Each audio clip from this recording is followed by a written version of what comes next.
Hello guys, welcome back once again in the education dispensary. तो आज के मैं इस एजुकेशनल ट्रीटमेंट में मैं आपके लिए लेकर आया हूँ ड्यू के एडमिशन्स की गाइडलाइन। तो आप जानते हैं जैसे कि ड्यू का एडमिशन फॉर्म आ चुका है 2020 के लिए। सो कुछ न्यू गाइडलाइंस है जो ड्यू ने जारी किया है। उसमें जो सबसे फर्स्टली जो गाइडलाइंस है, देखिए टोटली प्रोसेस आपका ऑनलाइन हो गया है। एडमिशन का टोटली प्रोसेस ऑनलाइन है, जो कि आपको वेबसाइट से भरेंगे www.due.ac.in पे। सिर्फ इसी वेबसाइट से भरना है, याद रहे किसी और फेक वेबसाइट पे नहीं जाएंगे, नहीं तो आपके साथ फ्रॉड हो सकता है। टोटली आपका फॉर्म भरने से लेकर फीस पेमेंट तक, इवन एडमिशन तक जो है सारा का सारा प्रोसेस ऑनलाइन हो चुका है। सो आपको कॉलेज जाने की ज़रूरत नहीं है, क्योंकि आपको पता है पेंडेमिक सिचुएशन है, घर से निकलना सेफ नहीं है। सो दैट्स वाई सब कुछ ऑनलाइन करेंगे यहीं बैठे बैठे। सो क्या करेंगे आप, सबसे पहले आपको इसमें जो ऑनलाइन प्रोसेस में आपका फॉर्म फिलअप हो गया, डॉक्यूमेंट्स अपलोड करना है, सर्टिफिकेट अपलोड करना है, फ़ी पेमेंट करनी है, इवन सीट अलॉटमेंट्स है और कॉलेज सिलेक्शन है या फिर एडमिशन लेना है या एडमिशन कैंसिल करना है आपको, तो ये सारा का सारा प्रोसेस जो है सब कुछ यहीं से होगा। सो इसमें फॉर्म फिलअप के लिए आपका जो है जो स्टेप है, इसमें सबसे पहले due.ac.in पर क्लिक करेंगे। उसके बाद फिर वहाँ रजिस्ट्रेशन करना होगा। रजिस्ट्रेशन करने के लिए आपको चाहिए एक ईमेल आईडी और इसके अलावा फ़ोन नंबर। और याद रहे ईमेल आईडी और फ़ोन नंबर जो डालेंगे आपको याद करना ज़रूरी है। वो हमेशा के लिए, जब तक आपका एडमिशन ख़त्म नहीं हो जाता, इवन आपकी ग्रेजुएशन ख़त्म नहीं हो जाती, तब तक वो ईमेल आईडी आपके लिए यूज़फुल है। सो ईमेल आईडी और पासवर्ड जनरेट करेंगे, उससे आप रजिस्ट्रेशन करेंगे। रजिस्ट्रेशन के बाद आपके पास OTP आएगा। OTP के बाद आप उससे लॉगिन करने के बाद क्या करेंगे, कुछ डिटेल्स मांगेगा, कुछ डॉक्यूमेंट्स अपलोड करना पड़ेगा, वो अपलोड करेंगे और उसके बाद फ़ी सबमिट करने के बाद आपका जो है अप्लाई हो जाएगा ड्यू में एडमिशन के लिए। सो इसके बाद जो है आपके लिए कुछ नोटिस है। सबसे पहले आपको, जैसे मैंने बताया, कि आपको जो एक ईमेल आईडी और फ़ोन नंबर जो चाहिए वो एक्टिव होना चाहिए।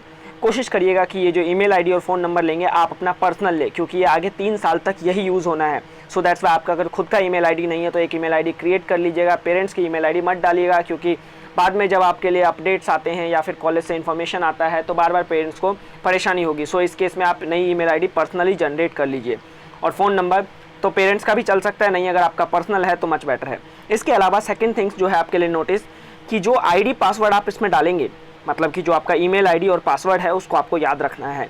अगर आप याद नहीं रख पाते हैं तो आप लिख कर रख लें, क्योंकि अगर ये लॉस हो जाता है तो उस केस में काफ़ी कॉन्फ्लिक्शन आ जाता है। हालांकि रिकवरी पॉसिबल है। आप ड्यू जो है आपको ये भी डायरेक्शन देता है कि अगर आप पासवर्ड भूल गए हैं, ईमेल आईडी भूल गए हैं, तो उस केस में नया रजिस्ट्रेशन करेंगे और फिर उसके बाद जो है पुरानी डिटेल्स को ही फैच कर लिया जाएगा।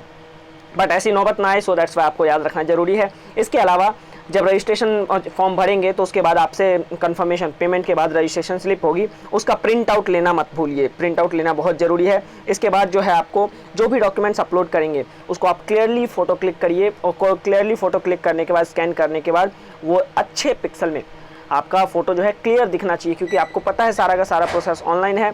सो अगर थोड़ी सी भी मिस्टेक करेंगे आप तो आपके साथ जो है एडमिशन कैंसिल होने का चांस बनता है। सो दैट्स वाई आपको कोई भी रिस्क नहीं लेना है, क्लियर डॉक्यूमेंट्स अपलोड करना है, क्योंकि आप वहाँ फिजिकली जा नहीं सकते। इसके अलावा जो है कुछ कोर्स जो आपके जो BA BSc और BCom के लिए जनरल कोर्सेज के लिए यहाँ पे कोई एंट्रेंस नहीं है, क्योंकि ड्यू की वेबसाइट पे जब फॉर्म फिलअप करेंगे तो वहाँ एंट्रेंस फॉर्म का डिमांड करता है। सो दैट्स वाई आपको घबराने की जरूरत नहीं है, वहाँ एंट्रेंस नहीं है। थोड़ा सा जो है ड्यू वालों से मे भी मिस्टेक हो गया है फॉर्म बनाने में, सो आपको परेशान होने की ज़रूरत नहीं है।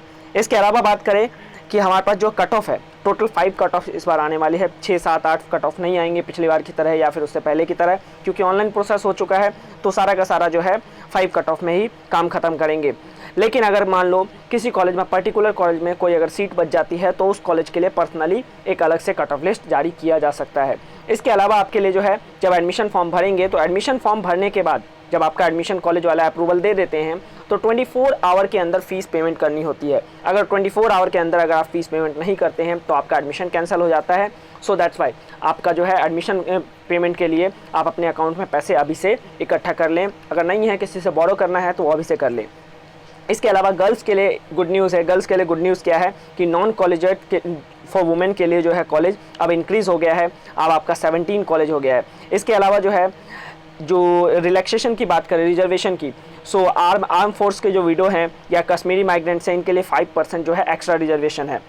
इसके अलावा नेक्स्ट बात करें कि आपको जो है जब भी आप जो ये सर्टिफिकेट अपलोड करेंगे फॉर्म फिलअप के दौरान, तो आपको जो है कुछ गाइडलाइंस का ध्यान रखना है। सबसे पहला कि फेक सर्टिफिकेट अपलोड नहीं करना है। अगर आप फेक सर्टिफिकेट अपलोड करते हैं तो उस केस में आपका एडमिशन कैंसिल हो सकता है, डॉक्यूमेंट सीज हो सकता है, आपके ऊपर FIR हो सकता है। और इसके अलावा DU ने इस बार स्ट्रिक्टली बोला है कि अगर आप ऐसा करते हैं तो वो जो है आपको बैन कर सकते हैं, जिसकी वजह से आप अगले 5 साल तक किसी भी यूनिवर्सिटीज़ में एडमिशन लेने के काबिल नहीं रहेंगे। सो दैट्स वाई इन चीज़ों का आपको ध्यान रखना है। इसके अलावा बात करें कि आपका जो है इस बार कोई स्पोर्ट्स का ट्रायल भी नहीं होना है। सो पूरा का पूरा प्रोसेस ऑनलाइन है, सो दैट्स वाई स्पोर्ट्स का कोई ट्रायल नहीं होगा। और आपका जो एडमिशन होगा वो लास्ट 3 इयर्स के जो सर्टिफिकेट हैं उसके बेसिस पे होगा। सो डेट जो है कब से कब तक का सर्टिफिकेट आप अपलोड कर सकते हैं, 1 मई 2017 से लेकर 30 अप्रैल 2020 तक। इसके लिए आप DU के ब्रोशर में पेज नंबर 49 ईजिली रीड कर सकते हैं। इसके अलावा बात करें कि जो आपका जो है कितनी मतलब सीट्स है कौन से कॉलेज में, उसके बारे में जानने के लिए आप पेज नंबर 6 और 7 पे ब्रोशर में जा सकते हैं। इसके अलावा BA प्रोग्राम का जो कॉम्बिनेशन है इस बार थोड़ा चेंज हो गया है। हर एक कॉलेज में जो है आपका सब्जेक्ट्स का जो कॉम्बिनेशन है वो डिफरेंट है। सो उसके लिए डिटेल में जानने के लिए आप ब्रोशर का पेज नंबर 67 से 82 तक रीड कर सकते हैं कि आपके लिए कौन सा कॉम्बिनेशन सुटेबल है। इसके अलावा EWS सर्टिफिकेट जो इकोनॉमिकली वीकर सेक्शन है उसके लिए जो गाइडलाइंस है वो पेज नंबर 88 पे है। सो अगर आप